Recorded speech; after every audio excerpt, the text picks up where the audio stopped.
So I'm starting at the end of the story here. This is an email I received today, and this is not the first time that Michael has threatened to make our private email public. Apparently he's going ahead with it, and so that is what has forced me to make this video, sharing private correspondence with you, the audience, because he's going to do it anyway, and he's made it very clear that he's going to do this to try to blacken my character or show everyone what a terrible, manipulative person I am. Again, it's not as if I'm out here even disputing that I'm a terrible person, but go ahead, Michael. This I'm showing first because it is the reason why I'm sharing correspondence in the rest of this video that otherwise I would have treated as extremely sensitive, extremely private, and would have taken to my grave with me as a secret. This is a sample of the kind of email I sent Michael. This is relatively early in our correspondence, and I think he interprets my tone of voice here as somehow being manipulative, as somehow having a hidden agenda. He responds to this in quite a paranoid and defensive way, but really, those of you who have gotten used to hearing the sound of my voice over 700 videos will see I really am trying to help the situation. I am trying to make a difficult situation better, and I imagine I sympathize with the situation he's in. I imagine he's in a very difficult situation. But anyway, obviously, I've only made things worse, and for that, again, I apologize. I've already made an apology video, and look, I feel sorry for the guy. Anyway, I wrote here, Michael, you must be aware that I have been good to you for these many months when you were a complete stranger. On some level, you must be aware that I have been good to you today during this strange correspondence. It was a day where he sent me a ton of email all in one day. I'm only not sharing it all because it would bore you to tears, but whatever. I guess in his video he's threatened to share everything, so I guess he's going to put up every single email he ever wrote me and every email I sent to him.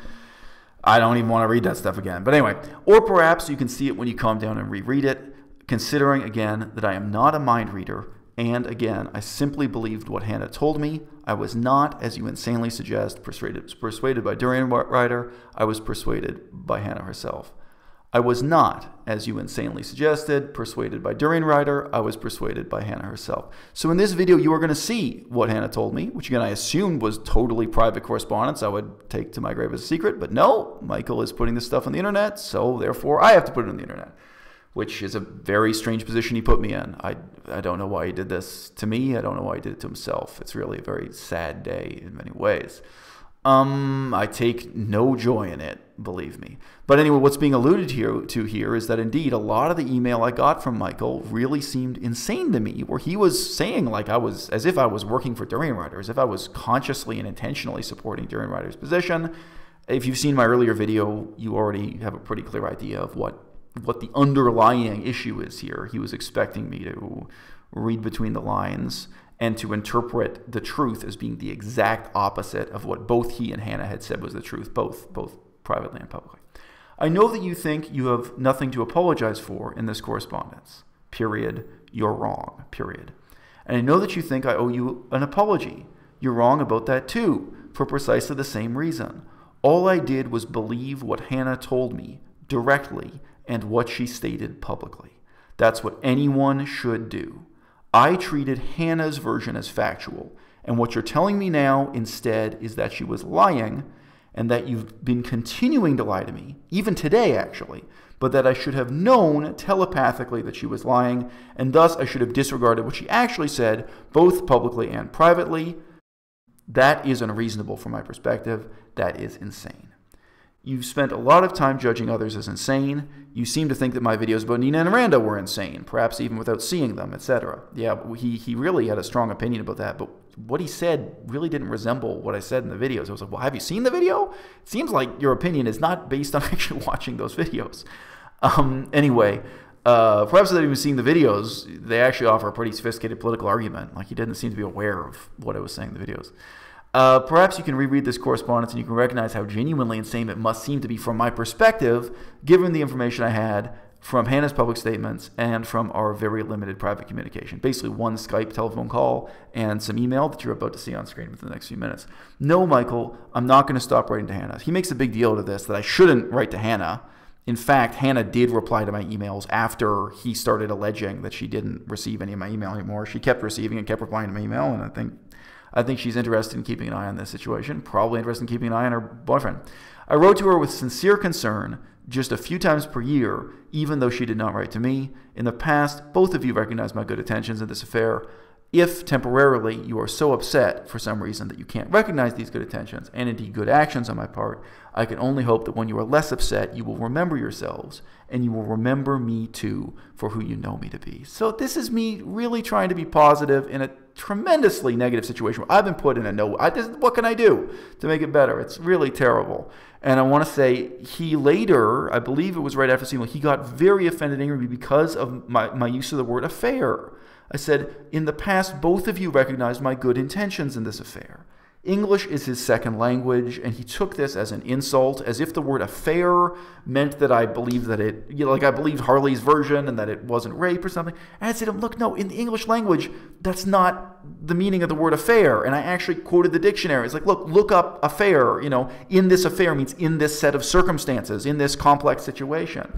So, I really did try to placate Michael, but there is no pleasing some people. It only got worse.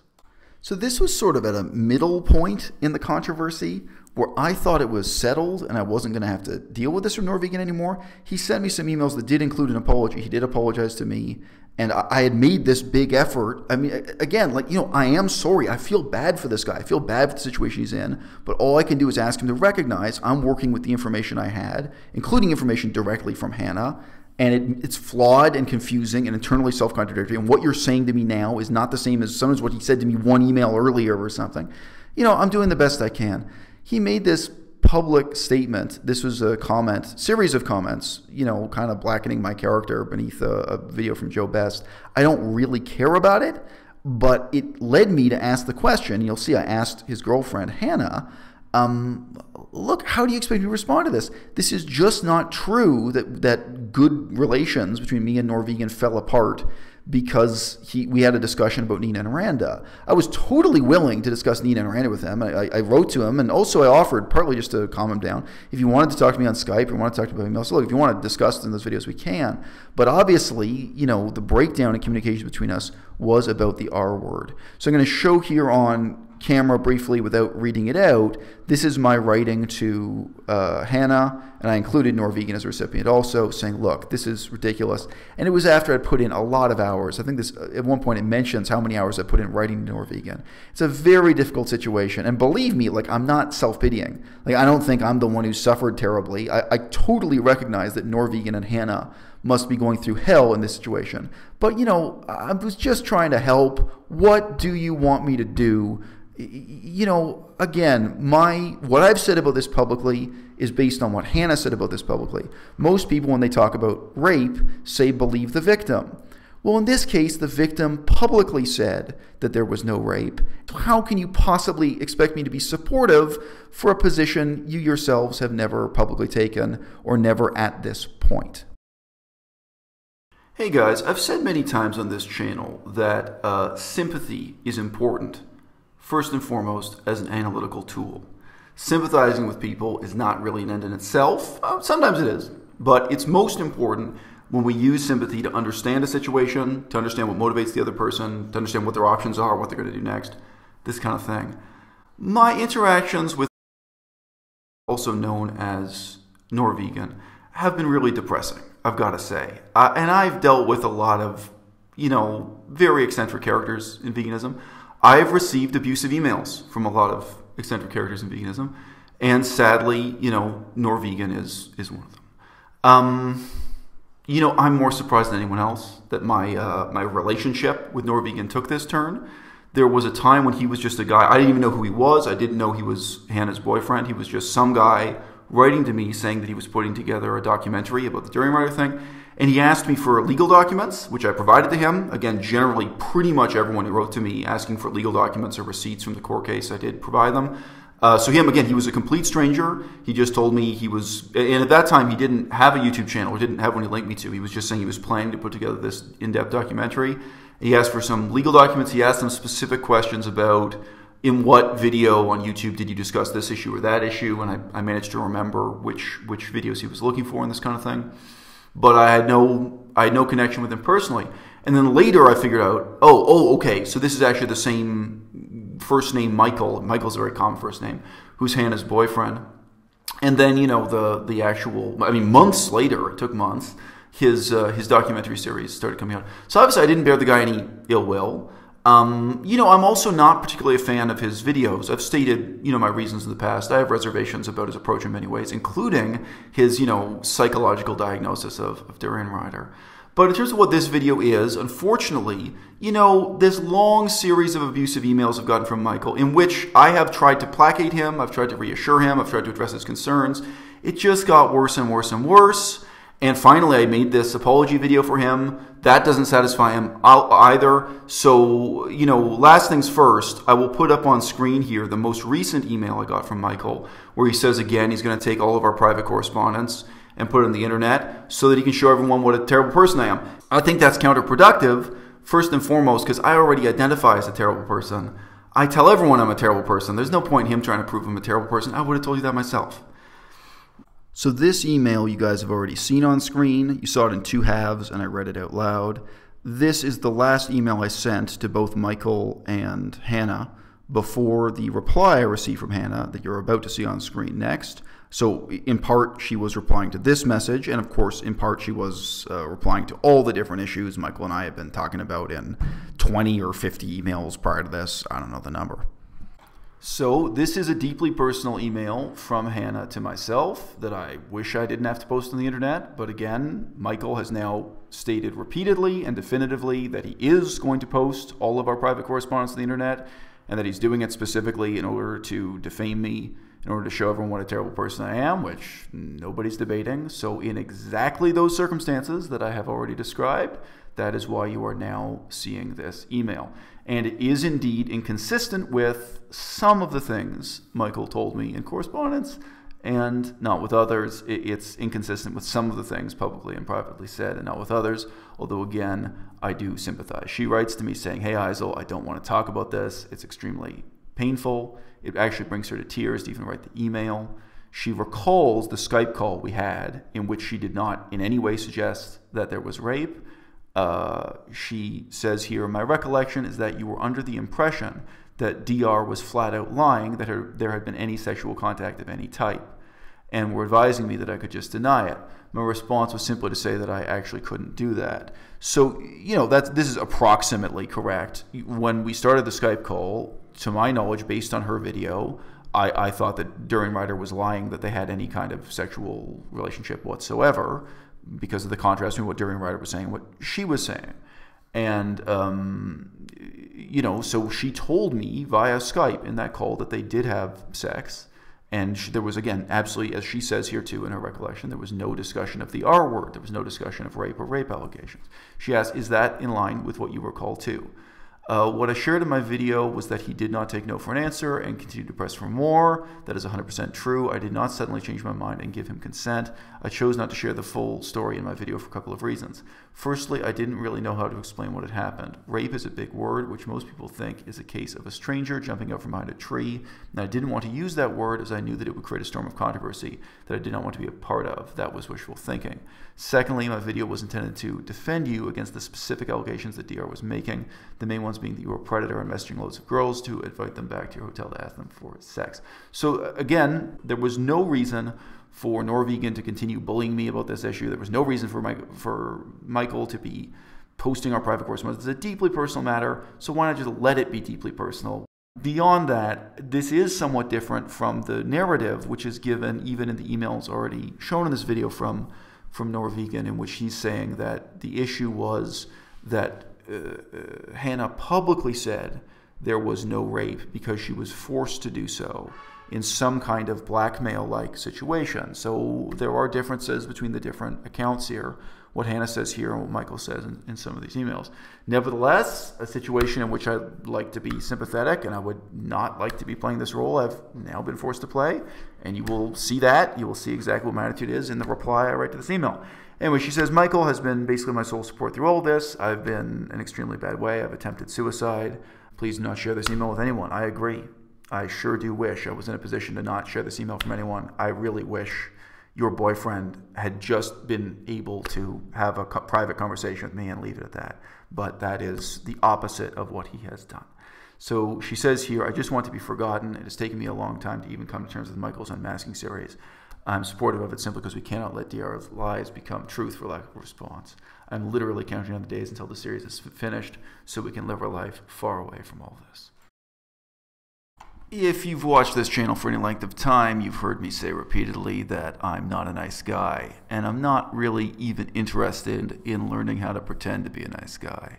However, this is a very, very delicate situation in which someone who's really not my friend, not a close friend, not a distant friend, someone who is not my friend, has just told me something deeply personal and it's mentioned that she was recently suicidal and that she's weeping and writing the email to me. And so this is my level best effort to reply to that email. And you'll see we just have a couple more emails back and forth. But if you think I'm not being a nice enough guy, I can apologize, but you're right. I'm not a nice guy. Hi, Hannah. Thanks for taking the time and effort to write back. In reference to this Skype conversation, is that in line with what you recall about the conversation we had? I reply, I don't think your recollection is wildly inaccurate. I think you found yourself in an awkward situation as I was repeatedly referring to Durian's then recent videos as absurd. I've regarded them as absurd because they claimed as a fact that the two of you had sex, whereas I assumed the opposite was true based on your video. I assumed that you would then make another video or statement of some kind that would reiterate that the two of you had never had sex, thus showing that Durianrider was lying, and instead you told me that the two of you did have sex, thus Durianrider was not lying. Within that conversation, you described the sex as consensual. You did not suggest rape, etc. And since that time, I treated that as definitive, and it was consistent with what you said publicly thereafter. I have never had any reason to think otherwise, and thus it is absurd for Michael to claim that I'm supporting Durianrider in treating your own version of events as factual. Your video describing many things in detail, for example, that Durianrider stroked your hair on the couch, etc., seemed to very clearly indicate that you had repeatedly refused Durianrider's offers of affection with no possibility that the two of you had sex at all. I can imagine that you were in an awkward position in that moment of the Skype conversation. However, it was an awkward situation that you had created with your prior video. Anyone who watched your video and assumed you were telling the truth would have thus concluded that you and Durianrider never had sex at all. So yes, you later clarified publicly that you did have sex with him and that you are not alleging rape. Likewise, what you said to me privately via Skype was that you did have sex with Durianrider and that it was not rape.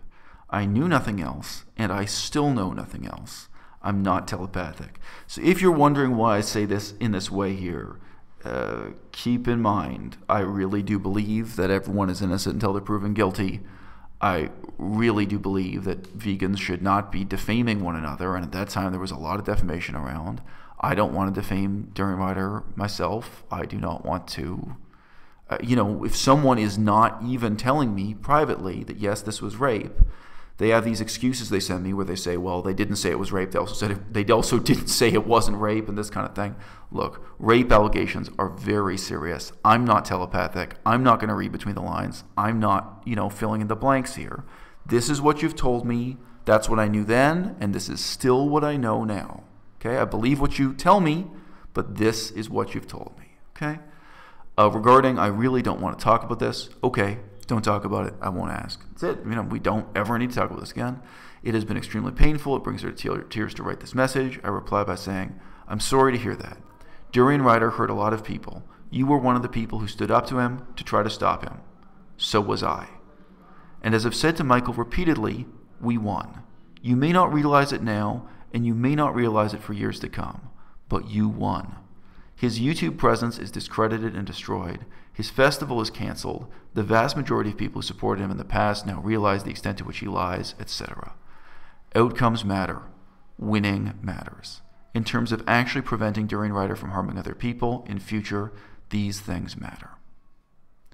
And this is the part that blows my mind, and this really is in the background of this correspondence with me the whole time. I just can't believe that Norvegan, Michael, is forcing me to be his enemy when naturally we ought to be on the same side. We ought to be allies. So she says, Michael is of course emotive when it comes to the subject because he has been through it all with me. I reply, simply put, if Michael and I aren't on the same side, who is? You mentioned that you've been suicidal, that your life has been very much disrupted, and so on. I can say again, I'm sorry to hear that, but I've been writing to you up to this point with zero awareness of that side of your life. You were someone who made a bold video against Durianrider 1 year ago, and you're the girlfriend of someone making 3 bold videos against Durianrider now. And above all else, you were engaged in a lawsuit or a legal case against Durianrider, something we had in common. Not too long ago, I wrote to you with complaints about the delays in my case, the legal delays, and you wrote back with some remarks, etc. I had no reason to regard you as a rape victim and no reason to regard you as suicidal. On the contrary, I had every reason to regard us as 2 people who were engaged in the same struggle, short-term against Durianrider, but also long-term, the struggle for the future of the vegan movement. She says, I just want to be forgotten, and I reply, hey, you may or may not know the story, but I changed my legal name once upon a time. There's a link to a video talking about that. You can be forgotten. It's easily done. I'm on YouTube for very different reasons, so that my own daughter can, one day, see my YouTube videos. Fundamentally, I mean, I feel pity for the guy. I feel sorry for the guy. I don't really know it. Again, I don't have any inside information about what his situation is, but obviously there's a lot of suffering at his end. Obviously, in terms of sympathy, I'd like to think I can imagine how difficult the position he's in really is, and how, you know, he feels he's fighting for his own sense of honor and dignity. He's fighting for his girlfriend's sense of honor and dignity. And, you know, I mean, obviously, early on, especially when he started lashing out at me, I just assumed it was for that reason. I just assumed, well, God, you know, this guy's got a lot of pent-up grief and anguish, and now he's lashing out at me when obviously there are other people he should be lashing out at. But, you know, be that as it may, I don't hate him for that. And if you read this correspondence, I think very few people are going to really have the attention span to read this correspondence. I don't find it interesting.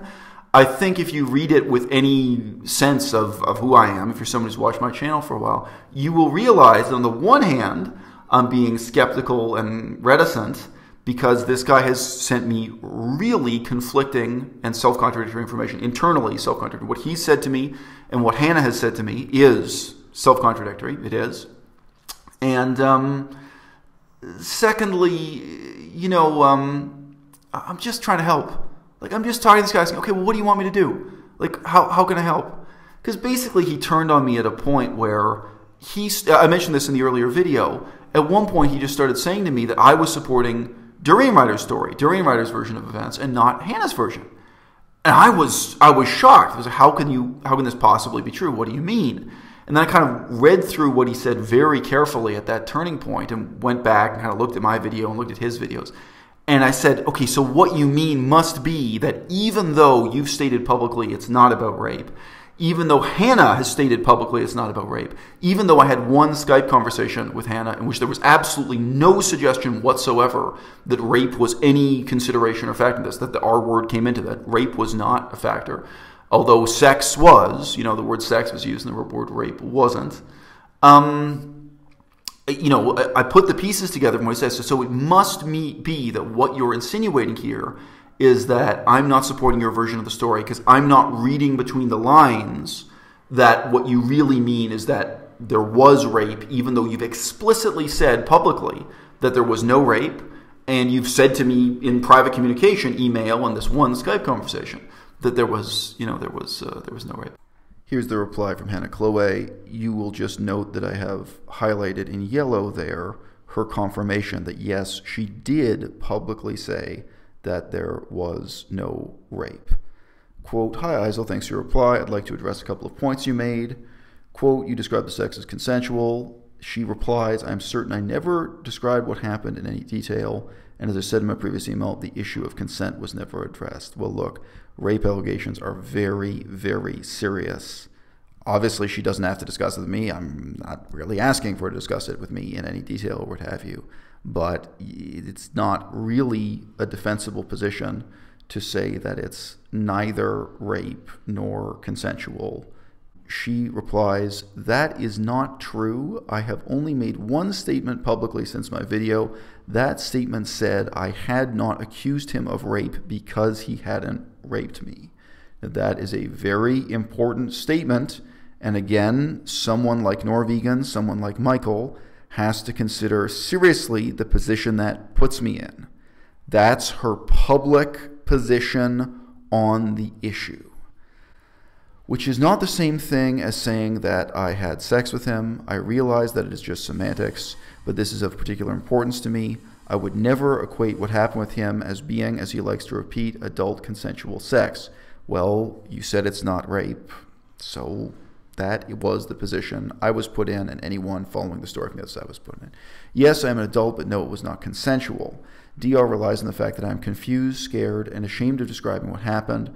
I made that statement because I was receiving an incessant barrage of blackmail hate messages from DR saying that he was only defending himself because everyone thought that I'd cried rape, and that if I stated publicly that I wasn't raped, then he would stop. So I made the statement in the hope that he would stop and leave me alone. What he actually did was to continue making videos and hundreds of Tumblr posts that used that statement against me. I should have said nothing, but at that early stage, I just wanted to stop and made the decision without thinking what the implications would be. I simply saw it as a means to make it all go away. In hindsight, I can see that that was foolish and naive to believe he would ever do anything as chivalrous as keep his word. Okay? I'm an outsider in this case. Obviously, I'm going to be sensitive in my reply to this, but there are more than two sides to every story. And indeed, to some extent, we have heard Durianrider's side of the story on his channel at that time. On the contrary, I had every reason to regard us as two people who were engaged in the same struggle short-term against Durianrider, but also long-term, the long-term struggle for the future of the vegan movement. She ends this by saying, this statement I agree with, but I don't think it's mutually exclusive to the information about my personal struggle and the pain I have now shared with you. For all the personal costs that I and you have faced in our opposition to Durianrider, it is certainly a silver lining to think that in the long term, this will have some benefit to the vegan movement as a whole. This final paragraph is significant in its way because what Hannah Chloe is doing here is exactly what Norvegan refuses to do. Norvegan refuses to ever admit that I'm being reasonable. And she says here, quote, I can understand that having that Skype conversation with me and then seeing that public statement, i.e. her public statement just quoted that there was no rape, combined with the innumerable times Durianrider has repeated this story, would give you no reason to believe it was anything but consensual. Again, I spoke to Hannah directly. I had no reason to believe it was anything but consensual, and Hannah herself acknowledges this at this stage. So I don't know why Norvegan finds it incomprehensible. Norvegan has declared he's trying to make me seem psychopathic, sociopathic, narcissistic, unreasonable. Well, Hannah could recognize that I was being reasonable, that at this point I had no reason to believe it was anything but consensual. Hannah can recognize that. Norvegan can't or chooses not to, and thus he's creating conflict where there shouldn't be any conflict. He's creating drama where there should not be any drama. I continue my quotation. I think that a lot of this will be addressed in Michael's video about Me Too. We can prove a lot of what Durianrider said to be lies, and my story is consistent with several other things like messages from other young women, which would be too coincidental for us to manufacture. Norvegan, you should have just let this conflict cease to exist at this point. I myself had repeatedly argued to you and expressed to you we had no reason to be enemies. But you insisted on making an enemy out of me. You insisted on making private correspondence public. You repeatedly declared to me that you were going to prove to the world what a terrible person I am. Although everybody already knows I'm a terrible person. But your girlfriend, Hannah, was fundamentally being reasonable here in just saying, acknowledging, I'd spoken to her privately by email and by Skype. I had read the public statements. There was no reason for me to think the sex was anything but consensual. She sees it, you can't, or you won't. So I can, to some extent, sympathize with the position he was in, as stated. You know, I just imagine that being a tremendously stressful, I mean, he's in a defensive position where for his own honor and his girlfriend's sake of honor, and you know, he probably feels he's working against a huge crowd of very angry Durianrider supporters. You know, it's not hard for me to imagine what that's like, his public position. But he seems to be incapable of sympathizing with my position. And I really do lay all my cards on the table. I'm completely honest and open with this guy. And he responds back by accusing me of being manipulative again and again, this kind of thing. And it's just counterproductive. I mean, all I can say to him is, okay, what do you want me to do? I mean, when he said to me, okay, I want you to apologize. Okay, I can do an apology video. That's something I know how to do. But it's like, look, why can't you sympathize with the position I'm in where, you know, you've really contradicted yourself? It's not as if at any stage he just wrote to me in a down-to-earth, calm way and said, hey, well, not until yesterday. When I made the apology video, for the first time, he sent me an email that said that, yes, this is about the R word, this is about rape, and that he's trying to make a case for it. Okay, that I can understand. But until we got to that point, and again, I got email from Hannah also, you put me in a completely impossible situation where what you're telling me privately is internally contradictory. And what I'm saying to you is, look, up until now, I've only known what you said publicly.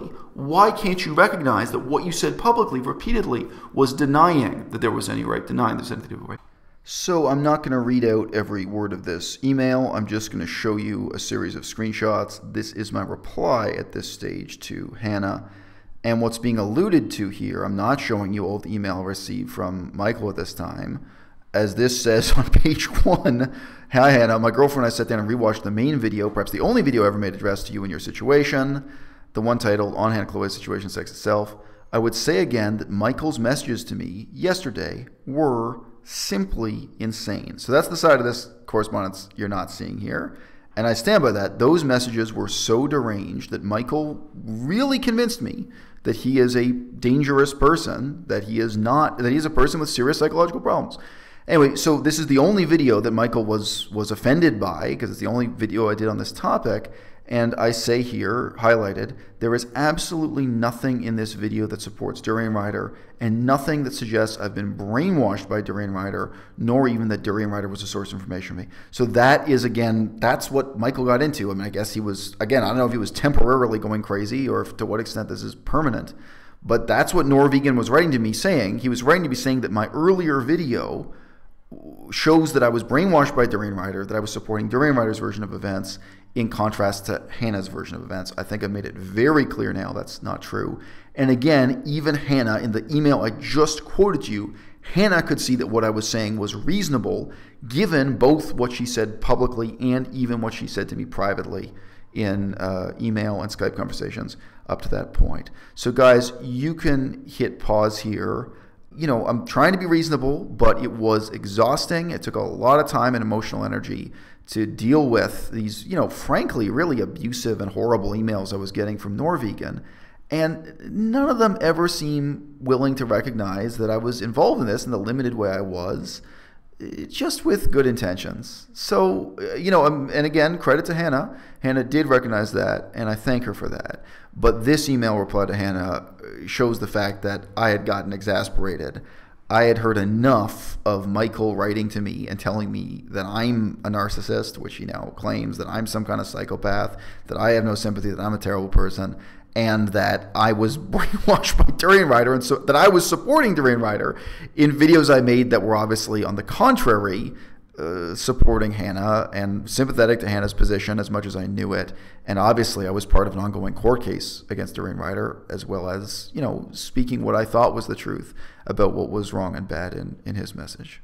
So, it's a shame. I did the best I could. If you have the patience to read this email correspondence and you have any sense of my character, I think he's reading this stuff in a really paranoid state of mind, really defensive state of mind, where he feels everything I'm doing is secretly manipulative, there's a hidden agenda, everything has a double meaning, this kind of thing. And there just isn't. There just isn't, Michael. Michael, you're basically a complete stranger to me. But, ultimately, when I read this stuff, I feel nothing but, on the one hand, the sense of agony and confusion coming from your end of the email. And, it's none of my business. I'm just trying to help in the incredibly limited way that I can help. And as I say in maybe the second last email in this sequence, towards the end, I say to him, look, man, you've got to learn from Durianrider's mistakes. You've got to learn to accept reasonable criticism, or that other people are just imperfect. One of Durianrider's mistakes was that whenever he talked to people, he treated them like either you're 100% a Durianrider supporter or you're 100% his enemy. And my position is, like, Norvegan, I don't know you, man. Given the fragmentary and contradictory information you've given me, how can you expect me to be 100% your supporter? Just given the contrast between what Norvegan wrote to me and what Hannah said to me and what Hannah wrote to me, how can you expect me to be your 100% supporter? It would be impossible for me to support you. I can just sit here and tell you, look, man, this is all I know, and this is a mess. So I don't know anything. It's not like I can make a public statement.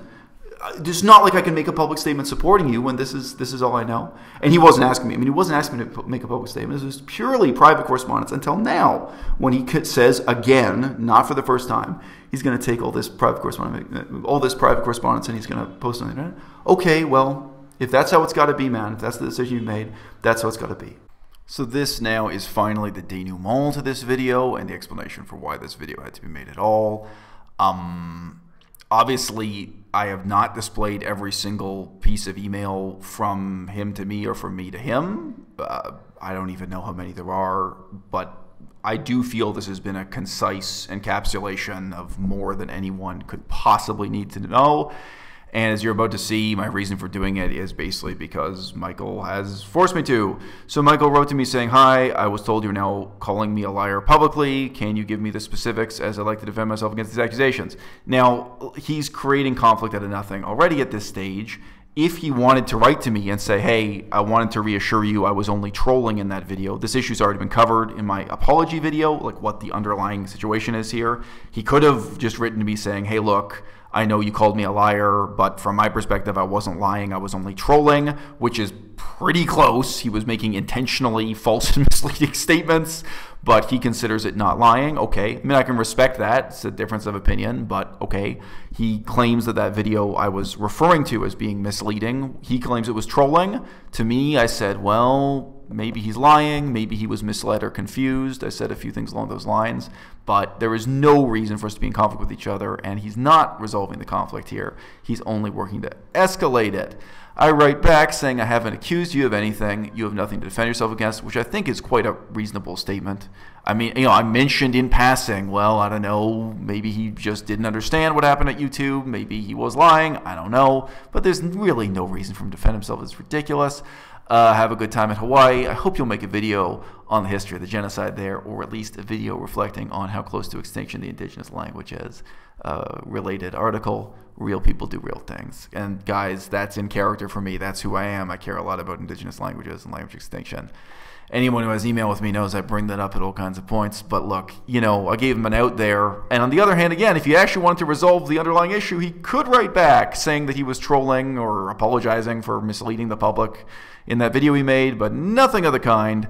He writes back saying, "You sound like you're accusing me of being a liar. You say I seen him lie myself. It's important that people don't think I'm a liar with the stuff I'm about to come out with." Again, he kind of assumes that I know what that means, and I don't, but all right, he's coming up with something. Well, quality email correspondence with Norvegan.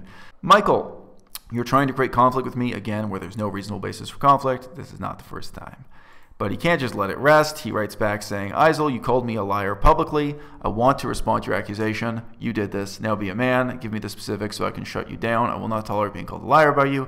Again, this is really exaggerating what happened in the original video. And again, he basically admits to 90% of lying and admitting that he was trolling, but he still really claims that he wasn't a liar. All right, Michael. So you are creating a conflict where there's no reason for conflict between us. And again, if you read every word of this email, you will see that he does not take this opportunity to admit that he was merely trolling. He does not admit what the underlying issues were. I then write him a long email in reply that summarizes the past situation about the R word, about rape, etc. And you can read this summary, but given that I've just gone over the original correspondence, I think I don't need to read out to you point one here. So hit pause if you want to read every word of this. I draw your attention to the lower paragraph on this screen, where I say the fundamental problem is that Norvegan is reproducing Durianrider's behavior. It isn't possible for me to have good intentions and to wish the best for you and Hannah, and for me to admit that I find your email to me unreasonable and self-contradictory, also hateful and abusive and insulting. I mean, the guy was constantly calling me a narcissist and saying what a terrible person I am, but whatever. It isn't possible for me to have genuine questions or to express genuine concerns. Either I'm 100% supporting you or else I'm 100% against you. That's the way that you behave, Michael, and I've said to you repeatedly that you have been extremely bullying toward me when there was no reason for you to be so. You have also displayed paranoia to a very real extent, and you have been totally dismissive of my attempts to be conciliatory and helpful, even when, for example, you had really understood the meaning of the English words I was using, and English is your second or third language. That's referring to this business with the meaning of the word affair. But it's also true he refused my attempts where I just offered to talk to him on Skype or try to somehow resolve the conflict because I felt there was no need for any conflict. Like Durianrider, Michael, you need to be able to accept reasonable criticism without treating people as your enemies. Someone asked me in a live conversation about the incongruous contrast between the claims you made in that video and the fact that Durianrider's channel has now been reinstated. You guys can read this. It's me trying to be reasonable with an unreasonable person. Just hit pause if you want to read every word of it. Number 3 here. So I'm not mousy about this. I mean, you know, my overall impression of this guy, of Norvegan, is indeed that he's a terrible person and that he has some kind of really strange moral superiority complex where he's highly motivated to tell the world what a terrible person I am.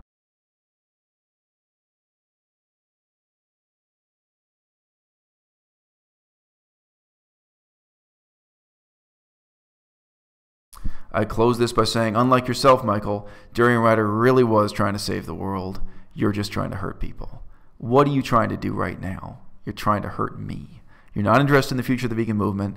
You're not trying to save the planet, help the animals, or anything else. You're creating drama for the sake of drama. You're trying to hurt someone whom you only met in the first place because he tried to help you, and that person is me. You guys can hit pause if you want to see this. So here's his reply. He's again just escalating the situation. There's no possibility of a positive resolution with this guy. You guys are probably bored of the underlying facts because they've been discussed repeatedly in this video. Hit pause if you want to see what he says. Here, the message goes on. Hit pause if you want to. And this is him defending himself, claiming that he wasn't lying, he was only trolling. So he goes through sentence by sentence here that technically he wasn't lying. He was merely misleading people, not exactly lying to them. Okay, Michael, I believe you, fine. And again, he accuses me of being a narcissist. Is not productive. It's like, guys, I'm really trying to, address your concerns and de-escalate the situation. He only wants to escalate. He only wants to create conflict where there's no reason for conflict. He really misrepresents everything I've said and why I've said it here. Just trying to make a bad situation worse. His gloss on what I said in the earlier email is, thanks for saying I'm worse than a rapist. Well, I made a specific comment about a contrast between him and Durianrider because he is someone who's shown no sincere interest in the future of the vegan movement, and Durianrider is at least a mixed bag. Remember, all these people used to be friends of Durianrider's. Hannah used to be a friend of Durianrider's. All kinds of people I know, Jason Pizzino, I've known a lot of people who used to be friends of Durianrider's, and one of the reasons they were was that he was a sincere activist. At some stage, he seemed to be sincere, to care about these things in a sincere way.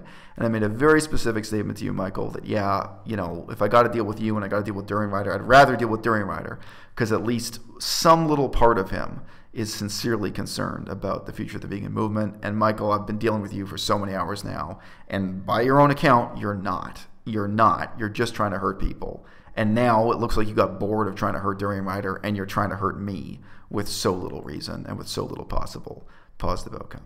So here's my really brief reply. 1, okay, I will immediately issue an apology on YouTube. I will send you the link, which I did. 2, I completely accept all of your allegations that I'm a terrible person. Not only do I agree, I wish to insist that I'm a much worse person than you could possibly imagine. 3, again, many of the comments in my prior message and diverse prior correspondence should still be useful to you. You have made vague, confusing, self-contradictory statements to me, and it is unreasonable that you'd expect me to conclude that your videos are about rape allegations based on what Hannah said to me directly and what Hannah said publicly. Again, I've shown you the clip of Hannah agreeing with me on that yeah, the conclusions I came to were reasonable given what she said to me in that Skype conversation, in email, and her public statements that there was no rape.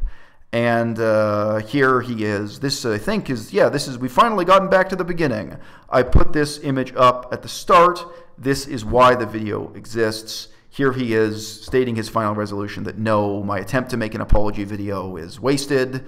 My apology totally fails to satisfy him because he's a completely reasonable person. He can't see any good intentions in what I've done. He reads everything I do as manipulative and evil, even when I'm apologizing to him, even when I'm trying to de-escalate the situation and resolve the conflict. There's no de-escalating with him. There's no placating him.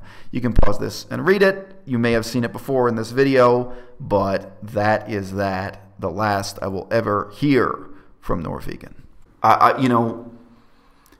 I don't really understand the total lack of sympathy from his side, where he can't just see that, look, even if all of the negative things he says about me are true, even if I'm a terrible person, if I'm a deeply flawed person, well, I'm a deeply flawed person who's trying to be on your side.